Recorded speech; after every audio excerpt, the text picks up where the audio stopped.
నమస్తే. దాదాపుగా 10 సంవత్సరాలు అయిపోయింది. నేరెళ్ల గ్రామంలో ఉన్నాం మనం. 2017 జూన్ 3వ తేదీన భూమయ్య అనే ఒక వ్యక్తి ఇక్కడ చనిపోవడంతో, నేరెళ్లలో ఇసుక లారీ గుద్ది చనిపోవడంతో ఇక్కడున్న గ్రామస్తులంతా కోపోద్రిక్తులై ఆ లారీ మీద దాడి చేస్తే, ఆ లారీ దాడి ఘటనలో లేకపోయినా ఒక 8 మంది ఈ గ్రామానికి చెందిన యువకులను తీసుకొని వెళ్ళి 3rd డిగ్రీ చేశారు. 2017లో జరిగిన ఘటన ఇది. మొత్తం దేశాన్నే కుదిపేసింది ఘటన. సో దశాబ్ద కాలం అయిపోయింది. నేనైతే ఈ నేరెళ్ళకి ఎన్నిసార్లు వచ్చానో లెక్కేలేదు. వీళ్ళు హైదరాబాద్కి మన ఆఫీస్కి ఎన్నిసార్లు వచ్చారో ఈ బాధితులు లెక్కేలేదు. డీజీపీ ఆఫీస్కి కూడా మనం వెళ్ళడం జరిగింది. సో ఈ దశాబ్ద కాలంలో పోయిన గవర్నమెంట్ హయాంలో వీళ్ళ మీద దాడి జరిగితే వాళ్ళు పట్టించుకున్న పాపాన పోలేదు. ఈ అంశాన్ని రాజకీయంగా వాడుకొని అధికారంలోకి వచ్చిన కాంగ్రెస్ పార్టీ 3 ఏళ్ళు అవుతున్నది. కనీసం వీళ్ళకి అపాయింట్మెంట్ దిక్కులేదు. రేవంత్ రెడ్డి అపాయింట్మెంట్ ఇచ్చి సంవత్సరం అవుతుంది. వీళ్ళని కనీసం ఆదుకున్న పాపాన పోలేదు. భారతీయ జనతా పార్టీ, బీజేపీ, ఇక్కడ ఉన్న బండి సంజయ్ వీళ్ళంతా దీన్ని రాజకీయంగా వాడుకున్నారు. ఆయన ఎంపీ అయిండు, ఇక్కడ పక్కనే ఆది శ్రీనివాస్ ఆయన ఎమ్మెల్యే అయిండు, మంత్రి అయిండు. అందరూ ఈ అంశాన్ని వాడుకున్నారు. ఓవరాల్గా కాంగ్రెస్ దీన్ని వాడుకున్నది, అధికారంలోకి వచ్చింది.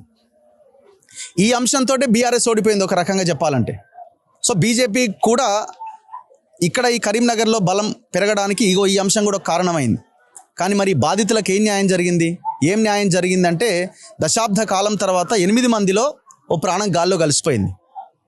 గంధం గోపాల్ అనే నేరెళ్ల బాధితుడు, ఆయన వయసు కేవలం 40 సంవత్సరాలు. ట్రీట్మెంట్కి మందులు లేక, అంటే ఆనాడు కొట్టిన దగ్గర నుంచి ఈనాటి దాకా ట్రీట్మెంట్కి మందులు లేక ప్రాణాలు కోల్పోయిండు. ఆయనకి ఇద్దరు బిడ్డలా? మొత్తం ముగ్గురు పిల్లలు ఉన్నారు. 2 బిడ్డలు, ఒక కొడుకు. 2 బిడ్డలు, ఒక కొడుకు, తల్లి తండ్రి. సో ఈ నేరెళ్ల గ్రామంలో ఆయన ప్రాణాలు వదిలిండు. నిన్న సిద్దిపేట ప్రభుత్వ ఆసుపత్రికి తీసుకెళ్లారు. కానీ అప్పటికే ఆయన పరిస్థితి విషమించింది, చనిపోయిండు. మళ్ళీ ఇంటికి తెచ్చి ఇక్కడ బాడీ చేశారు. ఇక్కడ ఈ గ్రామంలో, ఈ ఇంట్లో ఆ కుటుంబ సభ్యుల రోదనలు ఎంత దారుణంగా భయంకరంగా ఉన్నాయంటే మనం ఇక ఇది ఒక రకంగా చెప్పాలంటే ఇది మర్డర్, అంటే ఒక హత్య. ఇది ఎవరు చేసిన హత్య? రాజకీయ నాయకత్వం చేసిన హత్య. అంతేకాదు వ్యవస్థ మొత్తం అమ్ముడుపోయింది. ఎస్సీ కమిషన్, జాతీయ ఎస్సీ కమిషన్ అమ్ముడుపోయింది.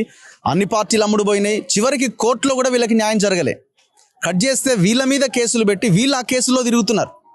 వీళ్ళ మీద 307, ఇప్పుడు చనిపోయిన గంధం గోపాల్ మీద 3 కేసులు ఉన్నాయి. కరీంనగర్ కోర్టుల చుట్టూ తిరుగుతున్నాడు. ఎంత అన్యాయం! ఆ రోజు జరిగిన ఆ లారీ మీద అటాక్ జరిగినప్పుడు పోలీసులు లాఠీ చార్జ్ చేస్తే ఆయన చేసిన పాపం ఏంటంటే, నన్ను ఎందుకు కొట్టిరని క్వశ్చన్ చేసిండు పోలీసులను. ఆయనను కూడా తీసుకుపోయారు. దాదాపు 4 రోజుల పాటుగా చిత్రహింసలు పెట్టి 8 మంది యువకులని నానాభీభత్సం చేసిన వాళ్ళ మీద. ఎవడికి చేసింది? విశ్వజిత్ కంపాటి అనే ఒక ఎస్పీ వాడు, ఇంకొకడు ఎస్ఐ రవీందరు.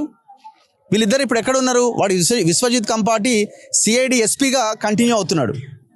వాడు రవీందర్ సిఐ అయిందా? వాడు ఎస్ఐ కాస్త సిఐ అయిండు. ఎక్కడున్నాడు? సిద్దిపేటలో ఉన్నాడు ఇప్పుడు వాడు. బాధితుల పరిస్థితి ఏంది? ఒక ప్రాణం పోయింది. ఇంకా ఇందులో ఇంకొక 2 ఇంకొక ఇద్దరి పరిస్థితి కూడా చాలా సీరియస్గా ఉంది. అంటే వాళ్ళు కూడా హాస్పిటల్ చుట్టూ తిరుగుతున్నారు, మిగతా వాళ్ళ పరిస్థితి కూడా అంతే. సో ఎంత ఎంత దారుణం అంటే అన్ని పార్టీలు ఉన్నాయి ఇందులో, అన్ని పార్టీలు ఇన్వాల్వ్ అయినాయి.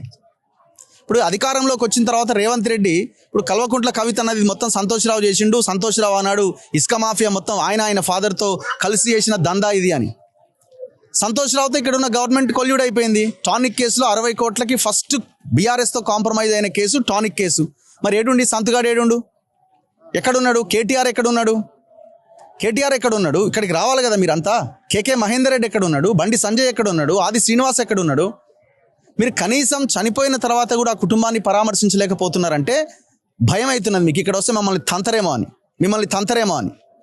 ఎందుకు భయపడుతున్నారు? మీరు వీళ్ళకి అన్యాయం చేసిరు కాబట్టి. సో చివరికి ఆ కుటుంబం పరిస్థితి ఏంది? వాళ్ళ 3 పిల్లలు, భార్య, తల్లి, తండ్రి. చివరికి ఆయన 1.5 ఎకరం పొలం అమ్ముకొని ఏదో ఇల్లు కట్టుకుందాం అనుకుంటే ఆ ఇల్లు కూడా మధ్యలో ఆగిపోయింది. ఇప్పుడు ఆ ఇల్లు కూడా బేరానికి పెట్టిండట, ట్రీట్మెంట్కి డబ్బులు లేక.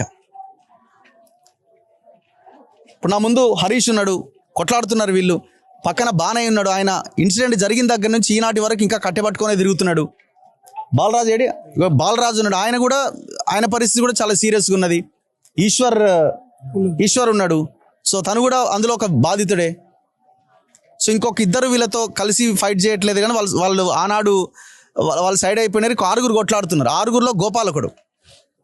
సో కుటుంబం దగ్గరికి వెళ్దాం ఒకసారి మనం వీళ్ళతో మాట్లాడే ముందు.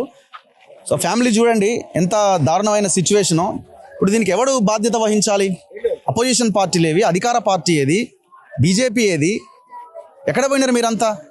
ఆ రోజు స్పీకర్గా ఉన్న మీరా కుమార్ వచ్చింది, ఉత్తమ్ కుమార్ రెడ్డి పీసీసీ అధ్యక్షుడు ఆయన వచ్చినాడు. పోయిన గవర్నమెంట్ వాడు చేయలేదు, వాడు ఆగం చేసిండు, అవతల పడ్డాడు. మరి మీరేం చేస్తున్నారు అధికారంలోకి వచ్చిన తర్వాత? కనీసం వీళ్ళు పరామర్శ కూడా నోచుకోరా? రాజకీయంగా వీళ్ళని వాడుకున్నారు కదా. ఒకసారి ఆ కుటుంబంతో మనం మాట్లాడదాం. చూడండి వాళ్ళ ఫ్యామిలీ అంతా ఎంత ఘోరమైన సిచ్యువేషన్లో ఉన్నదో. వాళ్ళ భార్యతో వాళ్ళ పేరెంట్స్తో మాట్లాడదాం.